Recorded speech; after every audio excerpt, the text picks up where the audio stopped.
The ultimate judgment of the Murdaugh dynasty is now on the world stage.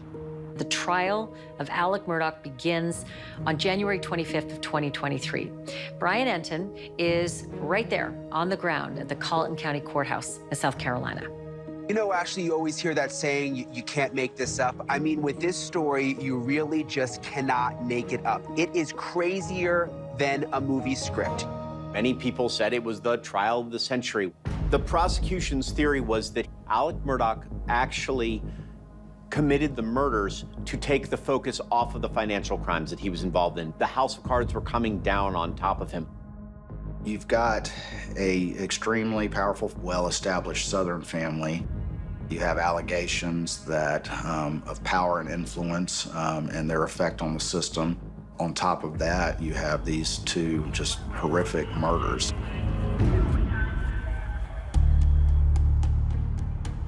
Going into the trial, we thought the state did not have sufficient proof or forensic evidence to prove that he committed the murder. And so we felt really good about our chances. About a week into the trial, there's a standout moment that sparks a debate and really divides social media. SLED agent Jeff Croft testifies that he was 100% confident that in Alex's interview after the murders, that he said something potentially incriminating. Your Honor, this time we're going to play Exhibit 243, the second interview of Alex Murdaugh. And you definitely saw a traumatic picture, and I know it's hard.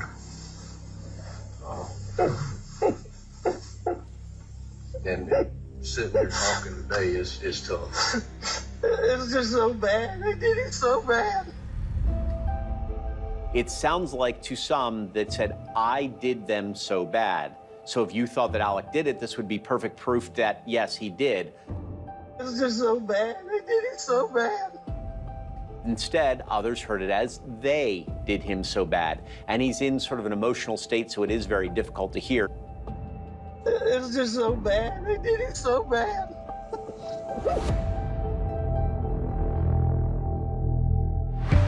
Did he say I or they? This is something that the jury spent a good chunk of the day trying to decide. Take a listen to it slowed down this time.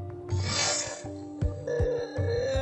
just so bad. They did it so bad. That was very hotly debated on social media.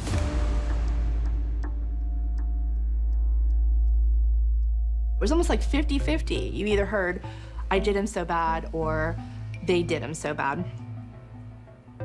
Personally, I think he said I. Special Agent Croft said, I heard him say, I did him so bad. And when I listened to the recording, I couldn't say that was wrong. And I'm talking to the person who was actually in the car asking the question and having the conversation. It sounded distinctly to me like they, and yet the person sitting next to me, a member of the press, said, well, I'm hearing I. But people just hear what they want to hear. I think that's ultimately what that was about. Almost like a Freudian slip.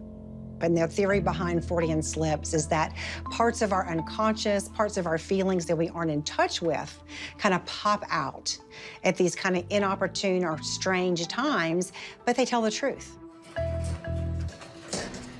Get back. Get back. Then the key piece of evidence that proved the most damaging was introduced into the trial, the dog kennel video. On the night of the murder, Alex's son Paul was recording his friend's dog with his cell phone. What's key about this is that Alex has maintained that he was visiting his mother at the time the video was taken, that he was never at the dog kennel that night until he discovered Maggie and Paul. Quit, Cash. Come on. Quit. It's okay. Come here. Paul is there videotaping on his phone. You can see Cash the dog with his tail wagging, and Paul is trying to send that to his friend Rogan Gibson so that Rogan can determine whether or not they take his dog to the vet to get his tail looked at. I wanted the jury to hear Paul and Maggie's voice because that is the last time their voices would ever be heard by anyone on earth. Hey, he's got a bird in his mouth. Bubba. Hey, Bubba. In the background, you can hear other voices, and those voices were very specifically identified as Maggie Murdaugh. Hey, he's got a bird in his mouth. And Alec Murdaugh. Come here, Bubba. It's a guinea. This is a chicken. Come here, Bubba. Come here, Cash. Come here, Bubba. Cash. At that moment, we said, okay, wait a second. He's been lying this whole time about never being down there at the kennel. Cell phone data shows that it was recorded at 8:44 p.m. that night. This now places Alec Murdaugh at the murder scene just minutes before his wife and son were shot and proves that he was there minutes before the murder. Once that video was unveiled to the courtroom, there was an audible gasp. It was the thing that you see in drama series, not in real life. There's rarely this piece of evidence as large as this one that just sort of turns everything on its head in real time. I think the kennel video gave me a level of comfort that let me believe that we could prove this case beyond a reasonable doubt. The other video that was very significant in this case was a Snapchat video from Paul's phone that was taken a couple hours before the murders. It showed Alec standing with one of the trees that just wasn't wanting to stand up. Better than it was, ain't it? It wasn't uploaded until 7:56 that night, which is less than an hour before Paul was killed. The video itself shows Alex in loafers, a pair of khakis, and a seafoam green shirt at this point. But when he talks to investigators later, he's in a white t-shirt and a pair of shorts and a different pair of shoes entirely, and we've never found that seafoam shirt, pants, or shoes again. The question would be, why did he change the clothes? And more than that, where did those clothes go? The implication would be that there was something that would tie him to the murders on the clothes themselves, and that's why we've never found them again. But once the family's current housekeeper, Blanca Simpson, takes the stand, Alec Murdaugh's clothes become a bigger point of contention with the shocking information she reveals. You recognize those pants in state 7? Yes, sir. How do you recognize them? I took care of the laundry. Blanca described the clothes that Alec was wearing, that those clothes, after the crime, she never saw those again. And he sort of started to plant the seed with her that he was not wearing an outfit. He was pacing back and forth in the living room, and he said, I got a bad feeling. He said, I got a bad feeling.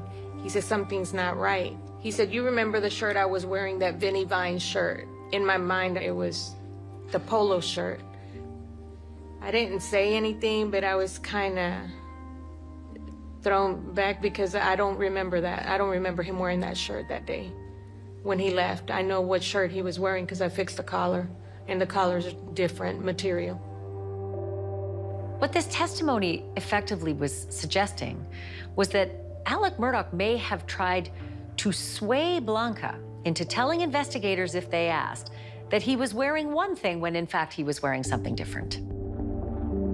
It was unusual to be seeing a paid employee of the family speak out in a way that was against the narrative of the family. But she stuck to her own values and she told the truth.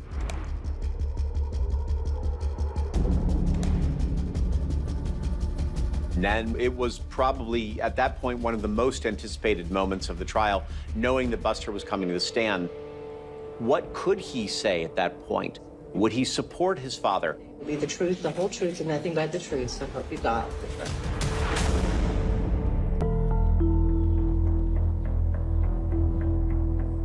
Buster came up to the stand that day, and the courtroom was a packed house. There was not an empty seat there.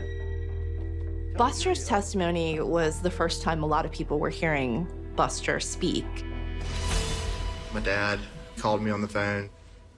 He asked me if I was sitting down, and I was like, yeah. And then he, sounded odd, and then he told me that my mom and brother had been shot. I kind of just sat there for a minute. I was in shock. But eventually we got our stuff together and drove down to Moselle. Do you remember what time you got to Moselle? I got there sometime probably around 2 o'clock in the morning. And when you got there, did you see your dad? Yes, sir. What kind of condition was he in? What was his demeanor? I mean, he was destroyed. He was heartbroken. I walked in the door and saw him and gave him a hug and just broken down. Could he speak? Not really. You crying? Yes, sir. Buster Murdaugh on the stand was effectively just a full-throated support of his father, tearing down every claim that the prosecution had made. And if you looked at Alec, you could really see him smiling and nodding along as if to acknowledge the support he was getting. It was another day at the office in some ways, and just doing exactly what he was asked, but doing it in a very robotic, almost emotionless way. Buster seemed to me like somebody who had put his emotions aside and was like a soldier. You don't show emotion because emotion is weakness. It's very difficult to change the way you've coped with life for years. The question came up from the beginning, would Alec take the stand? And a lot of people questioned that and said, we still don't believe it's going to happen. As a criminal defense lawyer, whether you put your client on the stand is always a very difficult decision, but ultimately that is one of the decisions that your client makes. It was only when he finally stood up and they said, do you want to testify? And he said yes. And then we were in for the theater of it all. This was Alec's final closing argument, the closing argument of his lifetime. It was his opportunity one more time to stand up there and look at a jury and win them over like he had done so many times before. Mr. Murdaugh, on June 7th, 2021, did you take this gun or any gun like it and shoot your son Paul in the chest in the feed room at your property off Moselle Road? No, I did not. Did you drive down to the kennels in your Suburban? I did. What'd you see? Saw what y'all have seen pictures of.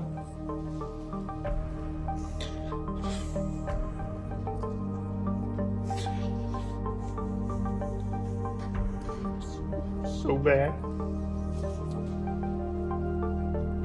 Did you see them on the ground when you're pulling up in your Suburban? I did. And what'd you do when you came to a stop, Alec? I think I jumped out of my car. I know I ran back to my car, called 911. This was a man who'd been in court many times, who'd know what to do in whatever form he could to try to sway the jurors in his direction. There were tears. He wanted the jurors to understand that he was a loving, grieving father, and there was no way that he could have killed those people. When Alec Murdaugh is confronted with the damaging kennel video that was found on Paul's cell phone, everyone was on the edge of their seats, wondering how was he going to explain himself? Get back. Get back. After a video was discovered on Paul Murdaugh's phone with his father's voice on it, this completely contradicts what Alec had been saying, that he was not at the dog kennel. And now it was time to see what Alec had to say about it for himself. Mr. Murdaugh, is that you on the kennel video at 8:44 p.m. on June 7th, the night Maggie and Paul were murdered? It is. Were you, in fact, at the kennels at 8:44 p.m. on the night Maggie and Paul were murdered? I was.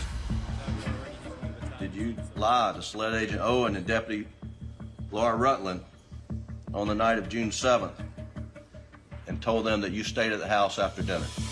I did lie to them. So now he's saying that he was actually there. And even though he's admitting it and being straightforward with the jury, this is still not good for Alec Murdaugh. When it came to the murders, he had no choice but to admit that he lied. The videos proved it. As my addiction evolved over time, I would get in these situations or circumstances where I would get paranoid thinking. It could be anything that triggered it, coupled with my distrust for Sled, caused me to have paranoid thoughts. On June the 7th, I wasn't thinking clearly. I don't think I was capable of reason. And I lied about being down there. and I'm so sorry that I did. You continued lying after that night, did you not? But once I lied, I continued to lie, yes, sir. Oh, what a tangled web we weave. So if you're someone who's been skeptical of Alex Murdaugh, now you're hearing this and you're thinking to yourself, he's just using his drug addiction as an excuse to lie to everyone. So you're taking 60 a day or something like that? I mean, There were days where I took more than that. It seemed like it was a lot of pills and the damage it could do to his internal organs. And could you really function on 60 pills a day? As I took more and more, and over the years, it just, you build up a tolerance to pain pills. Opiates gave me energy. He got torn up on social media about that.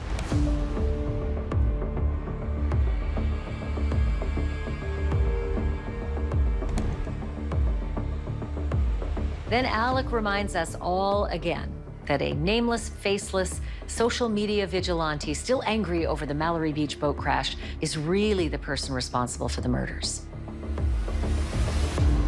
I believe that boat wreck is the reason why Paw and Maggie were killed. The social media response that came from that was vile. I can tell you for a fact that the person or people who did what I saw on June the 7th, they hated Paul Murdaugh, and they had anger in their heart. He's talking about himself and not talking about the vigilantes he refers to.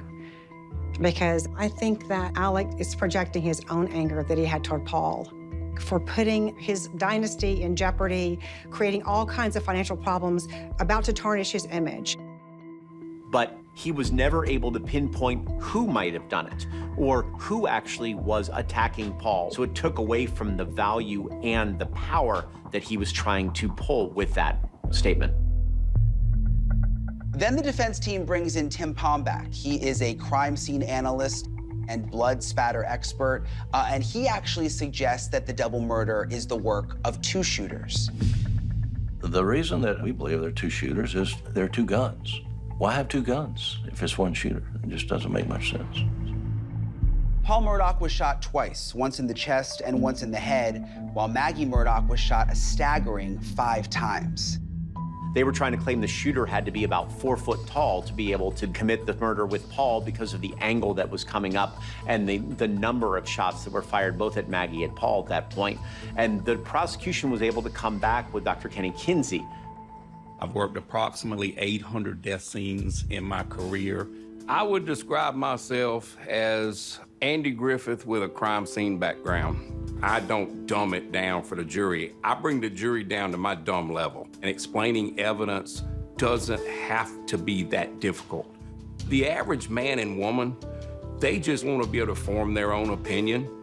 We actually went to Moselle, went in, did my own measurements, just verifying what the original crime scene examiners had documented. Are you confident that the direction was correct on this? Yes, sir. I have no reason not to believe the direction. Adjacent to that kennel is a room where they kept their supplies. And when Paul was shot, by the blood evidence, he was standing upright halfway in that feed room, and he was looking away from the door, and that's when the first shot hit Paul. And that shotgun was discharged in very close proximity, an arm's length away from Paul. Something caused Paul to turn at the last minute when that shot was fired, and he was moving really, really slow, going toward that door. His shoulder and his head breached that door. That's when he sustained a fatal wound, and it exited out of the top of his head.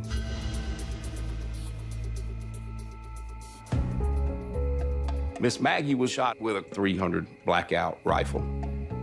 Miss Maggie comes running up. She moved out 4 or 5 feet, maybe 10 feet, and that's where she sustained the first fatal wound. I believe she was down on the ground in a crawling position, and the shooter went behind her, and she's face down. and then the last shot was into the top of the head. It's just overkill. I believe Alex Murdaugh killed Maggie and Paul Murdaugh. It doesn't make sense with two shooters. We know Maggie surprised the situation with Paul. Maggie was running up towards Paul. So if there were two shooters, whoever the second shooter was would have went straight to her. And if they did it, they'd do it simultaneously. So it just makes no sense. What is your opinion of the defense's expert that says the shooter could not have been 6 feet 4 inches tall like the defendant, Alex Murdaugh? I see nothing that could exclude a 6'4" shooter.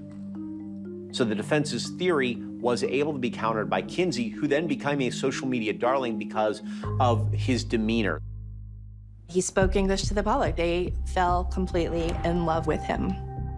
I think the theory is preposterous, in my opinion.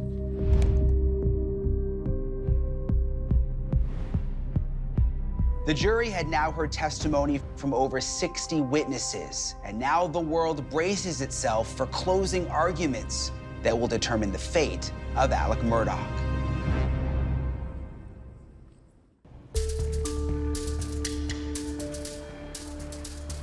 As the closing arguments get underway, this is really an opportunity for the prosecutor, Creighton Waters, to take center stage. We couldn't bring you any eyewitnesses because they were murdered. But common sense and human nature can speak on behalf of Maggie and Paul. And they deserve a voice. You have to bring some emotion to it and remind the jury that you never want to forget that there are victims at the heart of this. She heard that shot, was running to her baby when she got mowed down by the only person that we have conclusive proof was at that scene. A lot of little things that sort of add up in this circumstantial case. But Paul's phone dispelled the biggest lie that Alex told, which is that he was never at the kennels with Maggie and Paul the night of the murders. This was going to be incredibly damning to Alex. One man controlled this crime scene initially, and that was Alex. Don't let him fool you too. I ask you to return a verdict of guilty. Alex did not kill his family. I don't know why they call it argument. I'm not here to have an argument with you. And at the end of the day, you're staring at some jurors and trying to talk to them. And that's really what I tried to do in my closing, was to talk to them. On behalf of Alex, on behalf of Buster, on behalf of Maggie, and on behalf of my friend Paul, I respectfully request that you do not compound a family tragedy with another. Thank you.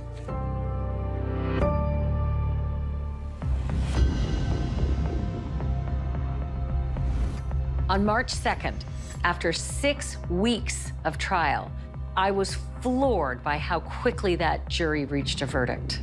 I will say I am shocked. The deliberation was only 3 hours.